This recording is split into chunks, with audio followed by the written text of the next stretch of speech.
Como a questão ambiental é abordada pelo jornal o Globo no período de 2007 a 2009. Sendo esse um trabalho de introdução à história ambiental e por estarmos fazendo nosso curso de ensino médio integrado com o de meio ambiente, pensamos em buscar um assunto relacionado à divulgação dos desastres ambientais ocorridos nos anos de 2007 a 2009. E por que não analisarmos a importância que a mídia vem dando para o meio ambiente ao longo desse período, já que podemos perceber que é um assunto que cresce infelizmente na quantidade de acidentes ecológicos, bem como na sua divulgação. E ao pensar em mídia, achamos que a melhor referência seria o jornal o Globo, que tem como slogan: quem lê jornal sabe mais, quem lê o Globo sabe muito mais ainda. A partir desse pensamento, montamos o nosso tema.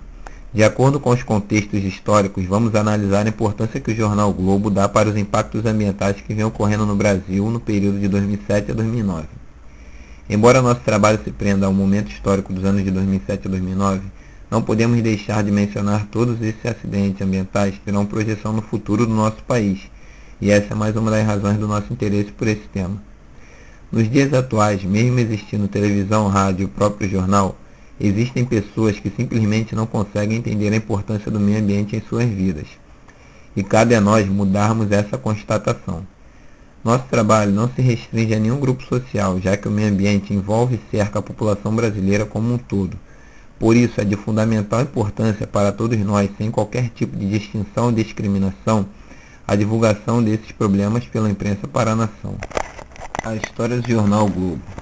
Em 29 de julho de 1925, foi publicada a primeira edição do jornal o Globo, então propriedade dos Diários Associados. Foi adquirida pelo jornalista Irineu Marinho, que tinha a intenção de transformá-lo num diário matutino. O jornal se tornou o carro-chefe do grupo de empresas Marinho.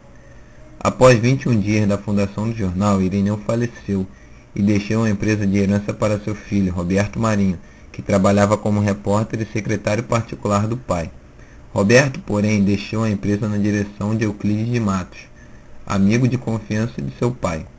Em 1931, com o falecimento de Euclides, o herdeiro Roberto finalmente decidiu tomar a frente da direção do jornal, por meio do qual ele conseguiu formar a maior rede de empresas da mídia do Brasil, a Rede Globo. E com o tempo, o Globo se tornou o jornal da elite brasileira. O relatório do IPCC no ano de 2007. É difícil achar quem não diga que 2007 foi o ano do aquecimento global. Não que grandes descobertas tenham sido feitas sobre esse tema no ano que se passou.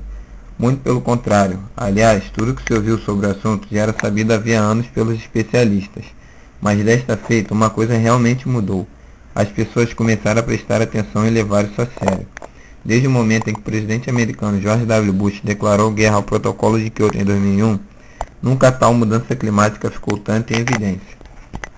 Em 2007, o IPCC, painel intergovernamental sobre mudanças climáticas, divulgou seu relatório sobre o aquecimento global. Este contém 4 partes nas quais estão descritas causas, efeitos e possíveis soluções para o aquecimento do planeta. ONG paga quem criticar relatório de clima. Entidade americana quer que cientistas rebatam conclusões do IPCC. O grupo é financiado por empresas exploradoras de petróleo nos Estados Unidos. Aqui é uma denúncia de suborno feita por um grupo financiado pela empresa petrolífera ExxonMobil e com ligações ao ex-presidente dos Estados Unidos, a cientistas que rebateram as conclusões obtidas através dos relatórios do IPCC. Este grupo pretende provar que o aquecimento global ocorrido nos dias de hoje não é culpa do homem, e sim um fenômeno natural. IPCC apresentará seu 4º relatório sobre mudanças climáticas. O aumento da temperatura global, o homem como principal responsável pelo efeito estufa, alta dos oceanos, ondas de calor e derretimento das geleiras, são algumas avaliações dos cientistas participantes deste relatório.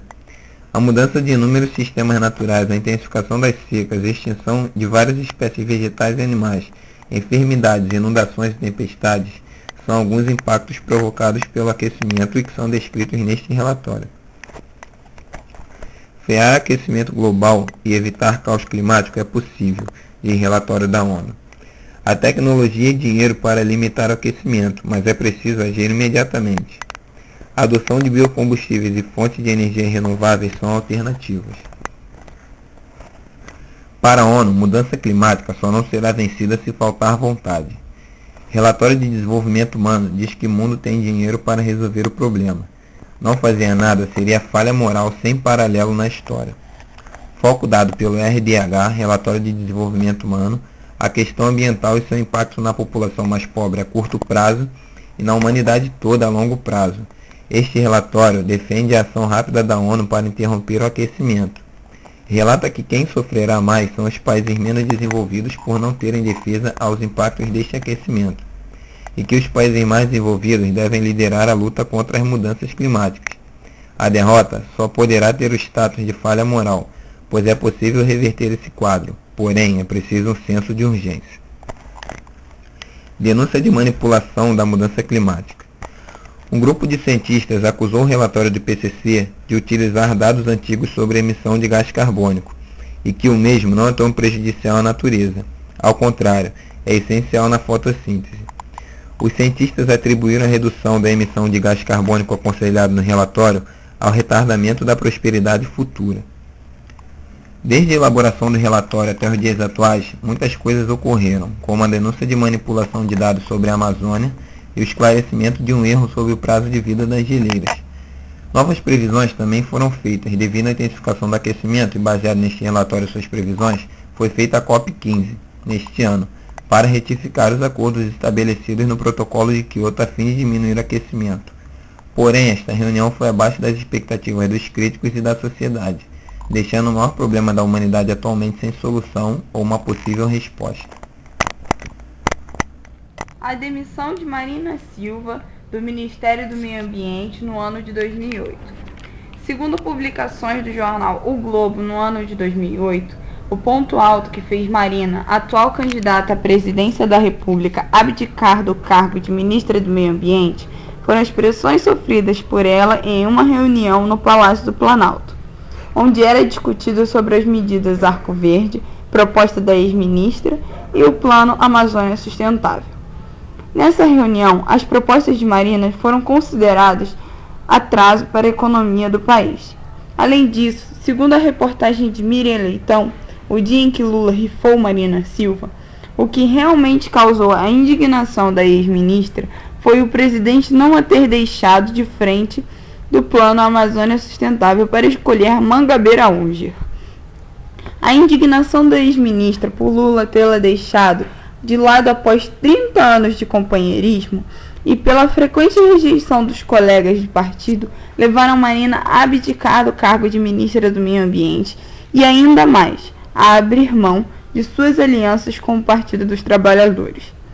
Decepcionada com o PT e influenciada pelos cortejos do Partido Verde, que queria lançar sua candidatura para presidente, Marina decide lutar por seus ideais concorrendo à presidência da República. Nas reportagens do jornal elitista O Globo, a respeito da demissão de Marina, fica claro o favoritismo do jornal em prol da ex-ministra, o que gerou em alguns dos leitores simpatia por ela, o que culminou em sua colocação entre os candidatos favoritos à presidência da República. Além dos bons resultados na candidatura de Marina, as notícias do jornal em favor da ex-ministra mostram a mudança no paradigma ambiental, pois é ele quem Marina representa. Se o jornal favorece a ela, está apoiando o meio ambiente. Se a visão do público a quem o jornal se refere não fosse a favor dessa mudança, o jornal não publicaria dessa forma. Chuvas em Santa Catarina, em 2008. Já na primeira matéria do ano de 2008, diz que as temperaturas estão elevadas em todo o país. Isso já demonstra alterações climáticas que não eram comuns de acontecer. O volume de água está fora do normal, chovendo mais do que o previsto. Em outubro, as fortes chuvas já estão causando mais complicações do que o esperado. Aires Brito já prevê atraso no fim da votação em Florianópolis. Segundo o ministro, as fortes chuvas na cidade fizeram com que muitos eleitores fossem às urnas no período da tarde, gerando filas nas sessões eleitorais. Ele lembrou que no caso de Florianópolis, pode haver atraso também no resultado. Em novembro, saiu a matéria de que a Caixa vai disponibilizar 1,5 bilhões de reais para afetados pela chuva em Santa Catarina. Este valor será para a compra de materiais, eletrodomésticos e empréstimos. Por causa das chuvas, no fim de novembro, a Secretaria de Educação de Santa Catarina decidiu encerrar o ano letivo das escolas estaduais dos municípios atingidos pelas chuvas. As medidas valem para as unidades escolares que não têm infraestrutura para a continuidade das aulas. Subiu para 105 o número de mortos na pior tragédia climática de Santa Catarina. A previsão de chuvas fortes levou a Polícia Militar a prever uma retirada forçada de moradores em áreas de riscos no município de Ilhota. Mais de 78 mil pessoas estão desalojadas ou desabrigadas em Santa Catarina por conta das chuvas, com 19 pessoas desaparecidas. Depois, os números só aumentaram. A fim de ajudar as vítimas das chuvas, foram abertas 9 contas bancárias para receber doações de outros estados. No fim de dezembro, após um período de estiagem, municípios castigados pelas chuvas intensas se mobilizaram para recuperar os danos causados e contabilizar os prejuízos. Em meio aos mutirões de limpeza, a maior preocupação das autoridades é com o risco de doenças associadas a enchentes, como leptospirose e hepatite. A equipe de vigilância sanitária no município foi mobilizada para visitar as casas atingidas e orientar os moradores e voluntários sobre os cuidados com a limpeza. As previsões já mostravam que o começo da primavera ainda teria cara de inverno. A temperatura não subiria de imediato, principalmente na região sul. Também estava previsto que a umidade chegaria mais cedo em 2008 do que em 2007, trazendo chuvas para o centro-sul. Numa matéria do Globo, publicada em setembro, dizia que, em novembro e em dezembro, deve chover mais do que a média de todas as áreas. Novembro será marcado por grandes volumes de chuva em curto intervalo de tempo, o que pode provocar alagamentos. Os temporais vêm acompanhados de granizos e rajadas de vento. Em dezembro, ventos fortes afetam principalmente o Rio Grande do Sul. Nenhuma providência foi tomada e então veio o pior. Em maio, o ciclone extratropical passa pelo litoral da região sul, com ventos de até 118 km por hora.